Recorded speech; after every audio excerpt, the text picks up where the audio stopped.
అదే అలాగా దీని గురించి చెబుతూ ఒక కథ చెబుతాను నేను. ఎందుకంటే ఒక గ్రద్ద జీవితాన్ని తీసుకుంటే అది 60 నుంచి 70 ఏళ్ళు బతుకుతుందండి. కానీ 30 సంవత్సరాలు వచ్చేటప్పటికి దాని ఒంటి మీద ఉన్న రెక్కలు పెరిగిపోయి ఎగరటానికి సహకరించాయి. అలాగే తర్వాత గోర్లు పెరిగిపోయి కింద నేల మీద ఆంతాన్ని పనికిరావు, పెయిన్ వచ్చేసి. అలాగే ముక్కు వంకరైపోయి తినటానికి పనికిరావు. కానీ ఆ సమయంలో బ్రతకాలి, ఇంకా 40 ఏళ్ళు బ్రతకాలి. కానీ 30 ఏళ్ళకి చావటానికి అది ఇష్టపడదు. చావా బ్రతకానంటే నేను బ్రతుకుతాను అని ఆయన అనుకుంటాను.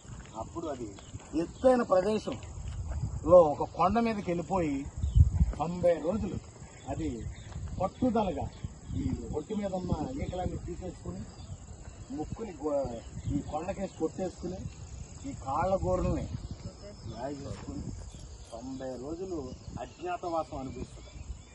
అనుభవించిన తర్వాత కొత్త జీవితాన్ని